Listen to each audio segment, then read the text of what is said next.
Hello साथियों, नमस्कार। जैसा कि आप लोग जानते हैं, हम लोग पढ़ रहे हैं साथियों विश्व की प्रमुख पर्वत श्रेणियां। ठीक है, तो याद रखिएगा साथियों। तो जिसमें हमने बात की थी पहली चीज की पर्वत क्या होते हैं, तो याद रखना है पर्वत के लिए हमने क्या बताया था साथियों। पर्वत के लिए हमने वो तक बोला था जो आपका धरातल होता है, जो मेन लैंड होती है, उसे ऊपर उठा हुआ जो भाग होता है, साथ ही साथ उसमें क्या होना चाहिए, एक तीव्र ढाल होनी चाहिए। ठीक है साथियों, और उसका जो शिखर है वो कैसा होना चाहिए, संकुचित होना चाहिए, मतलब ज्यादा सपाट नहीं होना चाहिए। ठीक है साथियों, तो ये किस में आ जाएगा, पर्वत की श्रेणी में आ जाएगा। अगर यही इसका जो शिखर है ऐसे सपाट हो गया तो ये क्या हो जाएगा साथियों, ये पठार बन जाएगा। क्या बन जाएगा, पठार बन जाएगा। फिर ये पर्वत की श्रेणी में नहीं आएगा। तो पठार के लिए क्या बोला जाता है, टेबल लैंड, मतलब जमीन से जो समतल भूमि है उससे ऊपर उठा हुआ क्षेत्र होता है। और साथ ही साथ ऊपर जब आप जाएंगे तो सपाट एरिया मिलेगी, तो क्या हो जाएगा, पठार बन जाएगा। लेकिन अगर ऐसा नहीं है, उठा हुआ क्षेत्र है, शिखर संकुचित है और ढाल तीव्र है, इसका मतलब वो क्या है साथियों, याद रखना है, वो पर्वत में आएगा। किस में आएगा, पर्वत की कैटेगरी में आएगा। ठीक है, तो हमने इस सारी चीजें बता दी थी। और एक चीज और बताया था, 1000 मीटर से अधिक जो ऊंचाई वाले होते हैं उन्हें ही पर्वत की कैटेगरी में रखा जाता है। और जिसमें कुछ अपवाद था, जिसमें हमारा क्या अपवाद था, जो गिरिडीह है, गिरिडीह झारखंड में पड़ता है, और पारसनाथ की, ये इसे क्या बोला गया, इसे पहाड़ी की संज्ञा दी गई है। वहीं जो इंग्लैंड का है पोनाइन, पोनाइन इसे हम क्या बोलते हैं, इसे माउंटेन रेंज की संज्ञा दे दी गई है। जबकि इसका पोनाइन जो है माउंटेन रेंज, ये ज्यादा, इसकी हाइट नहीं है, 1000 मीटर से कम इसकी हाइट है, लेकिन इसको क्या बोला गया है, पर्वत श्रृंखला का दर्जा दिया गया है। जबकि यही पारसनाथ वाले इसे पहाड़ी का दर्जा दिया गया। ठीक है साथियों, तो चलिए अब हम लोग आगे हम बात करते हैं। तो हमने क्या बात किया था, पर्वतों के प्रकार के बारे में। तो जो पहला पर्वत हमने क्या बताया था साथियों, पहला पर्वत हमने बताया था मोड़दार वलित पर्वत, इसी को हम फोल्डेड माउंटेन के नाम से जानते थे।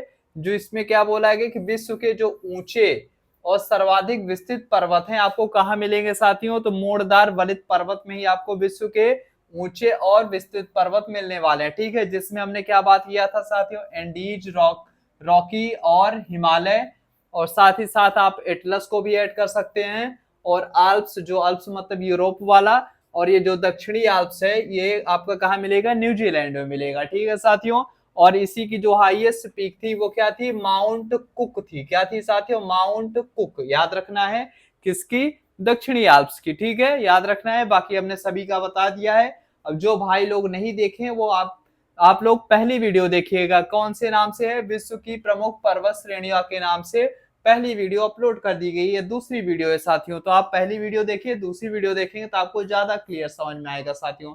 तो चलिए अब हम लोग स्टार्ट करते हैं। फिलहाल हमने रफली तरीके से बता दिया, आप चीजें यहाँ भी समझ सकते हैं, लेकिन अगर आप पहली वीडियो देख के आते हैं तो आपको इसको समझने में और ज्यादा आसान लगेगा और आप एक कॉन्सेप्ट डेवलप कर पाएंगे साथियों।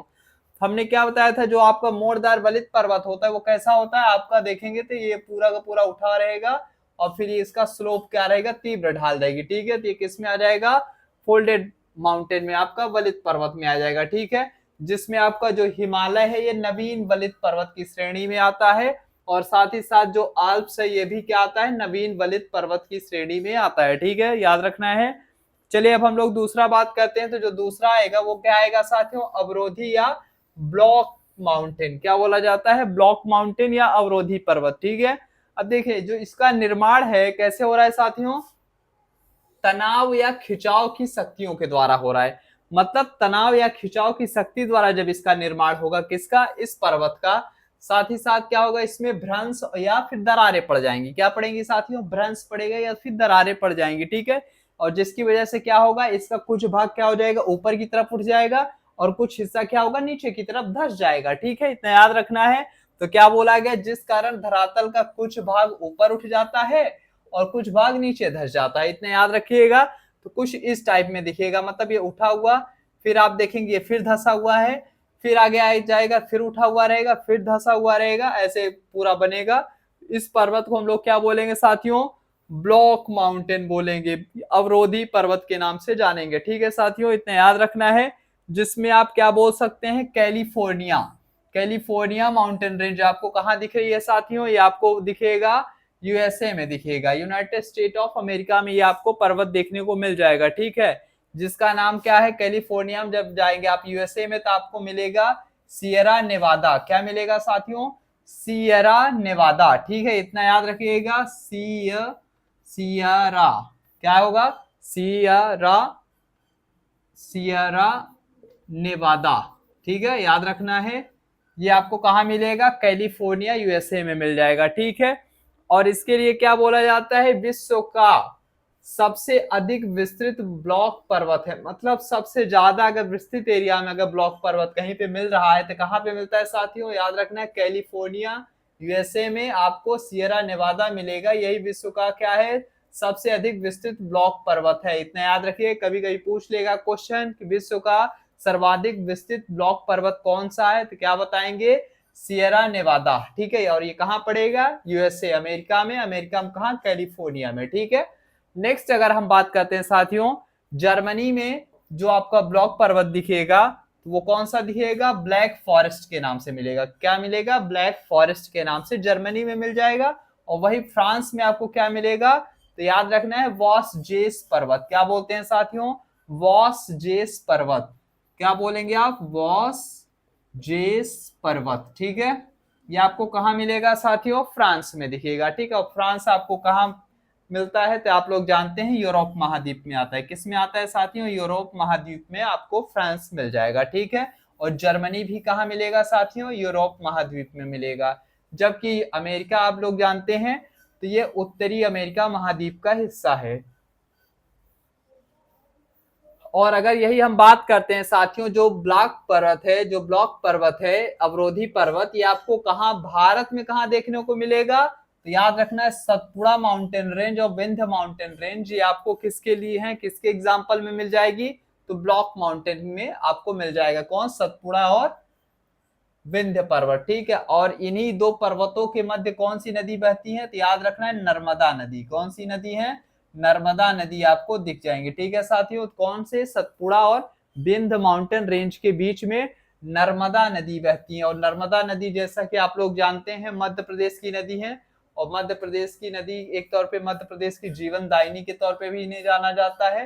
साथ ही साथ जब आप देखते हैं नर्मदा नदी तो आपको कहाँ गिरती हुई दिखती हैं? तो गल्फ ऑफ खंबात, खंबात की खाड़ी में अपना जल गिराती हैं। और खंबात की खाड़ी कहाँ पड़ेगा साथियों?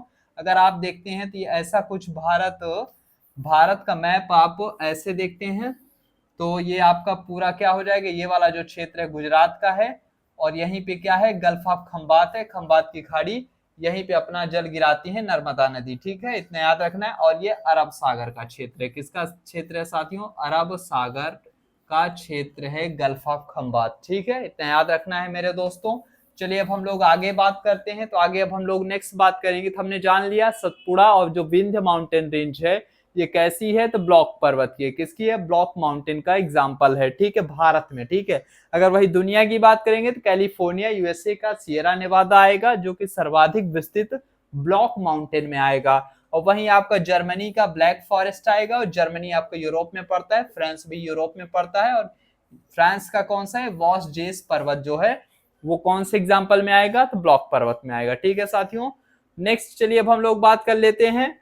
तो जो नेक्स्ट हमारा, हाँ एक चीज और आप ऐड कर सकते हैं, जो पाकिस्तान का है सॉल्ट रेंज है ना, पाकिस्तान की जो सॉल्ट रेंज है वो भी किस में आती है साथियों? तो याद रखना है ब्लॉक पर्वत में ही काउंट की जाती है पाकिस्तान की सॉल्ट रेंज। ठीक है, इतना याद रखना है। और नेक्स्ट अगर हम चलते हैं, जो अगला पर्वत है वो कौन सा है साथियों? गुंबदाकार पर्वत। कौन सा है? गुंबदाकार पर्वत। अब इसी को हम लोग डोम माउंटेन बोलते हैं। क्या बोल देते हैं? डोम माउंटेन। डोम मतलब गुंबद जैसा। ठीक है, ये गुंबद जैसा होता है। और इसका जब आप देखते हैं तो ये किसकी वजह से होता है? तो ज्वालामुखी क्रियाएं एवं स्थल के उभार के कारण इसकी उत्पत्ति हो जाती है। तो मतलब जो ज्वालामुखी प्रोसेस के कारण क्या होता है? स्थल में जो जो उसका लैंड एरिया है ये क्या होता है? ज्वालामुखी क्रिया होगी, ऑटोमेटिक क्या होगा? एक उभार बनेगा, ये पूरा का पूरा गुंबद जैसा बन जाएगा। ठीक है, तो ये क्या बन जाएगा साथियों? इसे हम क्या बोलेंगे? डोम माउंटेन। क्या बोलेंगे? डोम माउंटेन बोलेंगे। ठीक है साथियों, याद रखना है डोम माउंटेन मतलब गुंबदाकार पर्वत। ठीक है, अब आप जब देखते हैं तो आपको कहाँ दिखता है साथियों? तो याद रखना है यूएसए में। अमेरिका में जाएंगे तो क्या पड़ेगा आपको? सिंसिनाती। क्या मिलेगा साथियों? सिंसिनाती, ये आपको मिल जाएगा अमेरिका में। और साथ ही साथ ब्लैक हिल्स, ये भी आपको अमेरिका में ही दिखेगा। नेक्स्ट क्या है, बिग हॉर्न्स, क्या है, बिग हॉर्न्स, ब्लैक हिल्स और सिंसिनाटी। ये तीनों के तीनों आपको कहाँ दिखेंगे, United state of America, America में ही मिल जाएंगे। और ये तीनों के तीनों किसके एग्जाम्पल हैं साथियों, तो ये गुंबदाकार पर्वत के, डोम माउंटेन के एग्जाम्पल हैं, ठीक है, याद रखना है। और साथ ही साथ आपको याद रखना है जो फ्यूजियामा है, क्या कौन सा है, माउंट फ्यूजियामा, ये आपको जापान में मिलेगा, ठीक है, याद रखना। जापान एशिया का कंट्री, कौन सा, एशिया महाद्वीप में आता है, याद रखना है। ये आपका किसका एग्जाम्पल रहेगा, गुंबदाकार पर्वत का एग्जाम्पल माउंट फ्यूजियामा रहेगा, जो कि जापान का है। और ब्लैक हिल्स कहाँ का है, अमेरिका का है, ठीक है, इतना याद रखना है। बिग हॉर्न्स भी अमेरिका में ही आएगा। नेक्स्ट अगर हम देखते हैं भारत में, तो याद रखना है केदार डोम, क्या कौन सा है, केदार डोम शिखर, केदार डोम शिखर आपको उत्तराखंड में मिलेगा। उत्तराखंड मतलब गढ़वाल का जो क्षेत्र है वहां पे आपको मिलेगा केदार डोम शिखर, वो किसका है, डोम माउंटेन का एग्जाम्पल है, ठीक है, इतना याद रखना है। नेक्स्ट आता है कोटोपैक्सी, कोटोपैक्सी आपको कहाँ दिखेगा, इक्वेडोर, और इक्वेडोर आपको कहाँ मिलेगा साथियों, तो याद रखना है इक्वेडोर जो है आपको यहाँ पे मिल जाएगा। अगर आप यहाँ वर्ल्ड का मैप देखेंगे तो आपको ये इक्वेडोर यहाँ पे मिल रहा है, मतलब दक्षिणी अमेरिका में मिलेगा। कहाँ मिलेगा साथियों, दक्षिणी अमेरिका में आपको इक्वेडोर दिखेगा, जहां पे आपको कोटोपैक्सी मिलेगा, ठीक है। अब कभी क्वेश्चन पूछ लिया कोटोपैक्सी किस टाइप का माउंटेन है, तो आप क्या बताएंगे साथियों, गुंबदाकार माउंटेन है। कैसा है, गुंबदाकार माउंटेन कोटोपैक्सी है, जो कि इक्वेडोर में आएगा। और इक्वेडोर कहाँ पे पड़ता है, तो दक्षिणी अमेरिका में आता है, दक्षिणी अमेरिका महाद्वीप का हिस्सा है, ठीक है। और नेक्स्ट अगर हम बात करते हैं साथियों, तो अगला जो हमारा आएगा मिश्रित पर्वत आएगा, कौन सा आएगा, मिश्रित पर्वत। और इसी को हम लोग क्या बोलते हैं साथियों, मिक्स्ड माउंटेन बोलेंगे, ठीक है, मिक्स्ड माउंटेन, या फिर आप इसे जटिल पर्वत भी कह देंगे। अब देखिए इसमें क्या बोला कि जब ये बनता है तो इसमें बहुत सारी जटिलताएं मिलती हैं, मतलब बनावट संबंधी अनेक जटिलताएं पाई जाती हैं, जिसकी वजह से इसे मिश्रित पर्वत के नाम से जाना जाता है। और ये आपको कहाँ दिखेगा साथियों, तो अमेरिका जाएंगे यूएसए में, और यूएसए में ही आपको मिलेगी एनाकोंडा श्रेणी, कौन सी मिलेगी, एनाकोंडा रेंज मिलेगी। वो एनाकोंडा रेंज किसका है, मिश्रित पर्वत का उदाहरण है, ठीक है साथियों। नेक्स्ट आता है अगला हमारा जो है अवशिष्ट पर्वत है, कौन सा है, अवशिष्ट पर्वत है। और इसके लिए क्या बोला जाता है, ये मौलिक रूप से पर्वत नहीं है, क्या है, जो अवशिष्ट पर्वत है मौलिक रूप से पर्वत की श्रेणी में नहीं आते हैं, ठीक है। अपर्दन शक्तियों द्वारा जब इनका प्रारंभिक पर्वत घर्षित हो जाता है, घर्षित मतलब धीरे धीरे क्या होता है, अपर्दन शक्ति की वजह से कटाव होगा, धीरे धीरे जो प्रोसेस शुरुआती दौर में रहेगा वो कट के बाहर हो जाएगा, तो जो हिस्सा बचेगा उसी को क्या बोला गया, अवशिष्ट पर्वत के रूप में जाना जाता है, ठीक है साथियों। जिसमें आप देखते हैं कौन सा आता है, पारसनाथ, पारसनाथ आप जानते ही हैं कहाँ का है, इतना याद रखना है, जो झारखंड गिरिडीह वाला क्षेत्र है। तो स्पेशली क्या बोलना है आपको, जो पारसनाथ रेंज है वो आपका किस में आ जाएगा, अवशिष्ट पर्वत की कैटेगरी में आएगा, ठीक है, तो याद रखना है। और नेक्स्ट और साथ ही साथ आपको क्या याद रखना है, गिरनार, और गिरनार आपको कहाँ पड़ेगा, ये आप लोग जानते हैं, गिरनार मतलब गुजरात वाला क्षेत्र। और नेक्स्ट राजमहल, और साथ ही साथ अगर यूरोप में देखेंगे तो पेनाइन, क्या मिलेगा, पेनाइन यूरोप में मिल जाएगा। और ये अपलेशियन मिल जाएगा, अपलेशियन आपको कहाँ मिलेगा, अपलेशियन जो है आपको मिलेगा नॉर्थ अमेरिका में, कहाँ मिलेगा साथियों, नॉर्थ अमेरिका में, ठीक है। अब कहोगे कि यहाँ पे, हाँ यहाँ देखिए जब हमने पर्वत समझाया तो क्या बताया था, जो गिरिडीह है उसकी हाइट कितनी है, 1000 मीटर से अधिक है, लेकिन उसे क्या किया गया है, पर्वत की श्रेणी ने एक तरीके पहाड़ी की श्रेणी पे रखा गया। तो जो ये गिरिडीह वाला जो ये पारसनाथ है ये किस में आ जाता है साथियों, अवशिष्ट पर्वत की कैटेगरी में आता है, ठीक है, इतना याद रखना है। और इस साथ ही साथ जो ये पुनाइन है ये भी अवशिष्ट पर्वत की कैटेगरी में ही आएगा, ठीक है। तो मेरे दोस्तों उम्मीद करते हैं आपको बहुत कुछ सीखने को मिला होगा।